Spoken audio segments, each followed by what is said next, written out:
Steve Lambert es licenciado en Ciencias Políticas y se ha formado además en Periodismo y Educación, así como en Planificación y Comunicación Política y Profesional. Es lesionado medular desde 1973, cuando tenía 16 años, y entre 1974 y 1977 estuvo ingresado en una institución para jóvenes con diversidad funcional, junto con otros 25 residentes. Desde principios de 1978 cuenta con asistencia personal y puede llevar una vida independiente a través de un sistema autogestionado, y dentro del ámbito de la diversidad funcional pues, tiene un montón de cargos y posiciones. Entre 2000 y 2014 fue presidente de la DPOD, de la federación que agrupa a todas las organizaciones de personas con diversidad funcional de Dinamarca. Entre 1998 y 1999 fue vicepresidente de esta misma asociación. Formó parte en 1987 de la fundación del Independent Living Movement en Estrasburgo y es miembro del Comité de la Convención de los Derechos de las Personas con Discapacidad entre 2011 y 2018. Es miembro del EDF, del European Disability Forum, desde el 2001 al 2014. Y ha trabajado en su municipio en la multinacional danesa Coloplast y en una fundación privada en el concepto de impacto colectivo.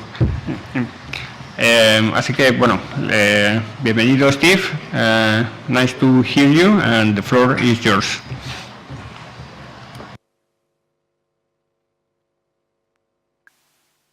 Yes, just...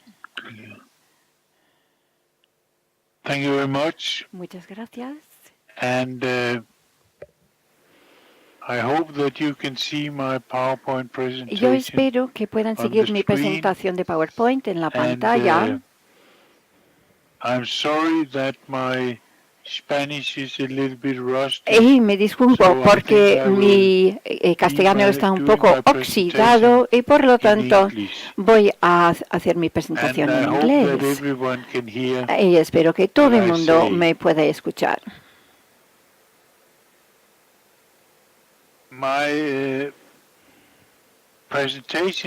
La presentación que voy a hacer versa sobre el derecho de vivir de manera independiente y a ser incluido en la comunidad. Y versa sobre el artículo 19 de la Convención sobre los Derechos de las Personas con Discapacidad. Y vamos a hablar de cómo se interpreta este artículo 19. Vamos a cambiar la diapositiva, por favor.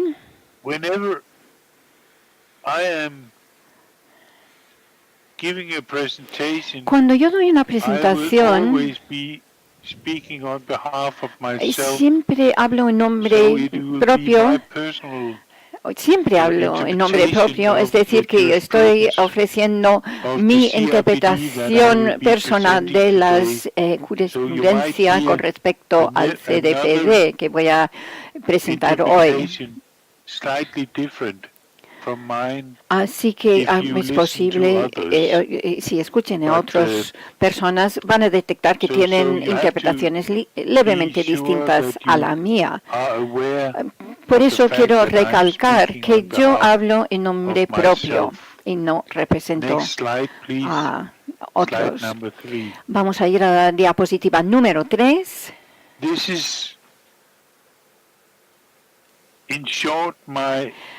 Muy brevemente, aquí tenemos el resumen de mi currículum. Esto es relevante. Hoy no voy a entrar en los detalles. No voy a entrar en los detalles, como digo. Sin embargo, yo simplemente quiero ilustrar cómo he vivido de manera independiente y que he trabajado en el mercado laboral normal, entre comillas, desde mi accidente en 1973. Fui a la universidad, estudié ciencias políticas. Y lo que es importante ver aquí es que he gozado de un apoyo de vida independiente 24 horas al día, 7 días a la semana, 365 días al año desde 1978. Y yo creo que la palabra, desde que me soltaron, y subrayo que quiero decir, me soltaron de vivir en la institución. Yo estoy casado y yo tengo un hijo de una relación anterior. Vamos a la diapositiva 4, por favor.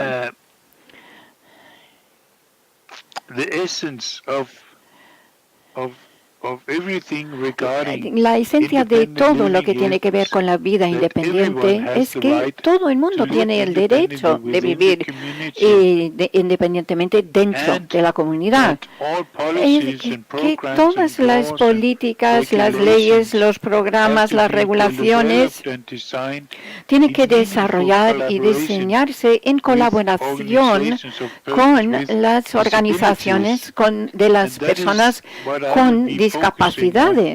Y esto es lo que voy a comentar hoy. Voy a recalcar el derecho a vivir independientemente y la necesidad de que las organizaciones que representan a las personas con diversidad funcional participen en establecer cómo esto es posible. Tiene que ver con los artículos 33, 34 y 19. Estamos en la diapositiva 5. El derecho a participar mediante nuestras organizaciones en los procesos de toma de decisiones en cada uno de nuestros países se desarrolla en el artículo número 7, adoptado por el comité, que se adoptó por el comité en la sesión 20 del Comité para la Convención sobre los Derechos de las Personas con Discapacidad. Y aquí quiero subrayar 4 temas. El primero es que la participación de las organizaciones que representan a las personas con diversidad funcional incluyen toda clase de organización, es decir, los representantes de niños con discapacidades y personas con discapacidades psicosociales o personas con discapacidades intelectuales. Por lo tanto, estamos hablando de que todos necesitan tener acceso a todo el proceso de toma de decisiones. El comentario general también explica nuestra visión del papel de las organizaciones de padres y cómo ellos pueden participar en esta toma de decisiones para apoyar a sus parientes con diversidad funcional, sin por ello convertirse ellos mismos en protagonistas. Es decir, no se trata de sustituir unas personas por otras a la hora de tomar decisiones, sino de apoyar a la hora de tomar decisiones.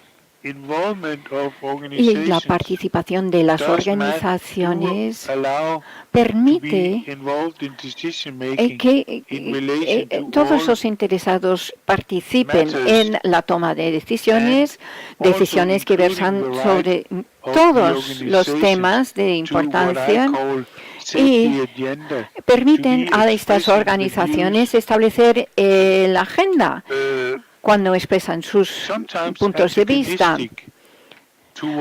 A veces ellos son críticos hacia lo que hace el gobierno y sus opiniones van en contra de lo que está haciendo el gobierno, y por ello es tan importante que estas organizaciones participen en el proceso de toma de decisiones, porque ellos tienen la experiencia de cómo es vivir con una diversidad funcional, una discapacidad. Y estas personas pueden explicar lo que yo llamo las anécdotas históricas para describir lo que es vivir con una discapacidad en España, en Grecia, en Hungría o donde sea. Slide number 6. Vamos a la diapositiva número 6. There is always a discussion on what is organizations of persons with disabilities. Pues siempre se habla de cuál es la definición de las personas con discapacidad o las organizaciones que les representan. Y aquí resumo algunas de estos puntos. Las organizaciones de las personas con discapacidad Defined precisely in the CRPD. Como estas organizaciones no se definen claramente en el CDPD, la definición, por lo tanto, incluye muchas clases de organizaciones que representan a personas con discapacidad. Organized around a cultural y pueden ser organizaciones que se articulan alrededor distintos temas, por ejemplo, que se enlacen por los medios sociales. Quizá estamos hablando de organizaciones que representan personas con una determinada orientación sexual.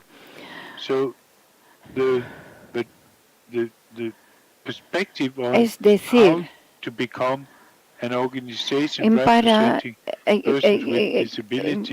poder ser considerado como una organización que representa a personas con discapacidad,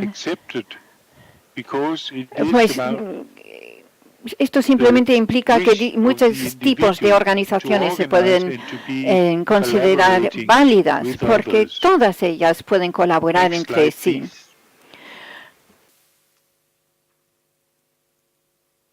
Article 19. En el artículo 19 vemos articulado el derecho a vivir independientemente, a la vida independiente.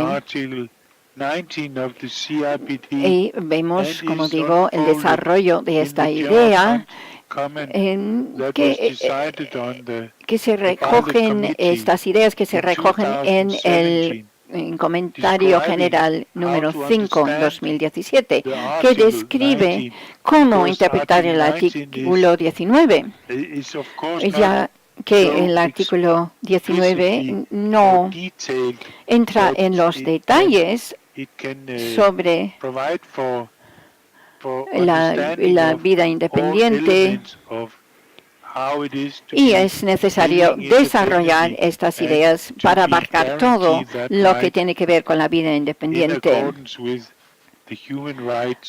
para cumplir y para ejercer los derechos humanos de todos. Cuando examinamos la jurisprudencia del comité, pues vemos cuáles son las cuestiones que hemos formulado ante nuestros gobiernos, España, Hungría, Dinamarca, Suecia, sobre los temas que tienen que ver con la vida independiente. Y nosotros hemos proporcionado unas conclusiones que se reducen a directrices para los políticos, para que ellos puedan hacer realidad el concepto encerrado en el artículo 19. Todo esto se recoge en la página web del comité mismo. El punto de partida es que es importante asegurar que las personas con diversidad funcional puedan vivir dentro de la comunidad y que adquieren visibilidad, porque si no es así, seguirán siendo los miembros olvidados de la sociedad. Serán personas olvidadas dentro de la sociedad y necesitan participar activamente, y si no lo hacen, pues se les van a obviar en el proceso de toma de decisiones, y esto es exactamente lo que ha pasado con las personas en el pasado que han vivido en las instituciones. Y todo esto tiene repercusiones que son muy duraderos durante muchos años. Y la relación entre la vida independiente, según el artículo 19 del CDPD, pues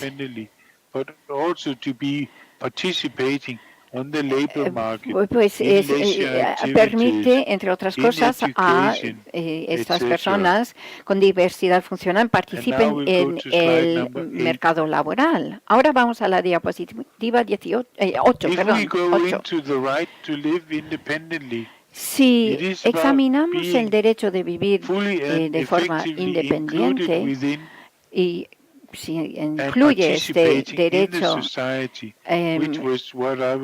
a vivir y participar dentro de la comunidad, que es lo que acabo de describir en la diapositiva anterior, tenemos que ir un paso más allá, porque queremos también que las personas con diversidad funcional tengan el derecho de decidir dónde viven, con quiénes viven y cómo viven. No estamos hablando únicamente de ostentar el derecho de elegir, de vivir fuera de una institución,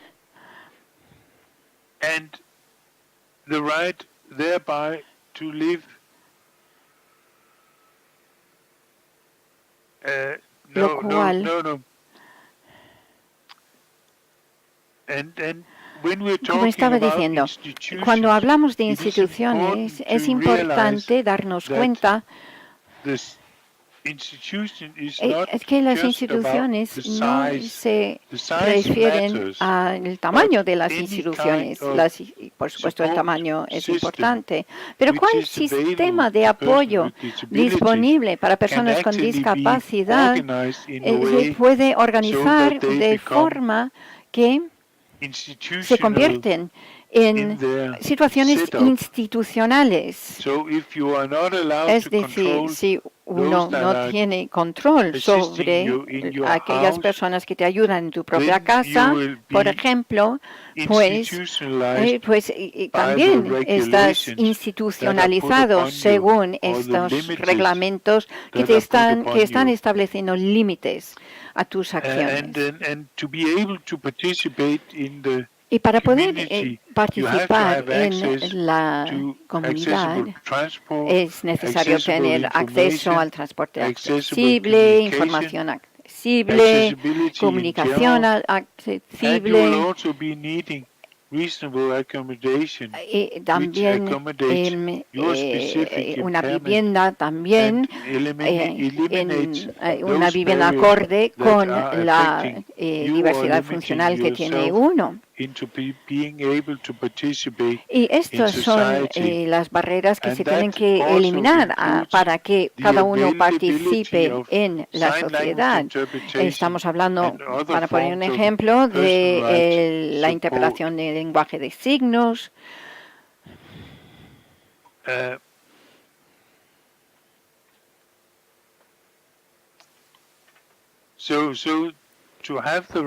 Es decir, para ejercer el derecho de vivir independientemente, esto requiere que el sujeto tenga acceso al transporte público, a zonas donde realizar compras y actividades de ocio, que tengan acceso a los medios sociales.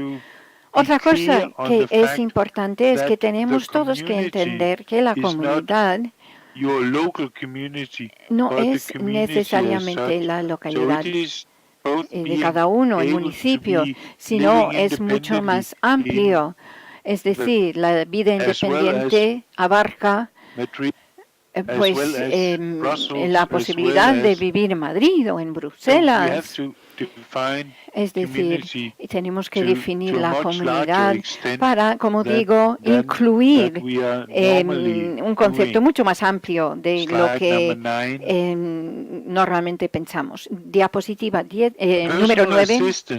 La figura del asistente personal, pues realmente es la clave. Y es lo que necesitamos para vivir de manera independiente, sobre todo nosotros que tenemos una discapacidad de cierta gravedad y la figura del asistente personal tiene que estar disponible en los 24 horas al día. 7 días a la semana, 365 días al año, pero no necesariamente estar todo este tiempo con un solo individuo. Es decir, tenemos que reconocer que se tendrá que hacer alguna evaluación de las necesidades de cada persona. Pero esta evaluación se tiene que hacer con la colaboración de la persona que vaya a recibir estos servicios. Por lo tanto, el asistente personal asignado a cada persona, pues tiene que ser alguien controlada por el usuario de los servicios. Y no podemos... Bueno, puede ser mediante un contrato de algún proveedor de servicios elegido por el propio usuario, o podría ser la empresa o el individuo que contrata directamente esta persona, esta figura del asistente personal. Y este asistente personal pues tendrá que seguir lo que pida, lo que diga el individuo a él que presta sus servicios. La financiación para esta figura del asistente personal tiene que estar en manos del individuo que recibe los servicios, siempre de acuerdo con las circunstancias vitales y de cada uno y sus preferencias. El asistente personal se tiene que reclutar, formar, supervisar y gestionar por el individuo que reciba los servicios. Por lo tanto, hay que decidir. Cada persona tiene derecho a elegir su propio asistente personal a base de sus necesidades, su formación, sus propias competencias. O la persona, el usuario de los servicios, es la que va a decidir quién trabaje para él. En ocasiones, las personas con discapacidad están, entre comillas, obligadas a compartir sus asistentes personales con otras personas. Y esto solo es posible en situaciones donde los usuarios lo deciden entre ellos. Si no,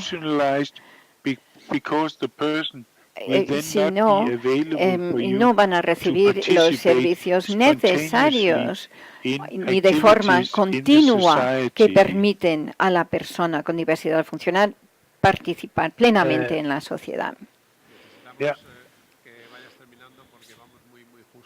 I think they're saying, they haven't got the microphone on, but I think, Stig, that they're saying that you have to wrap it up because we're almost out of time. Yeah. Next slide, please. There are some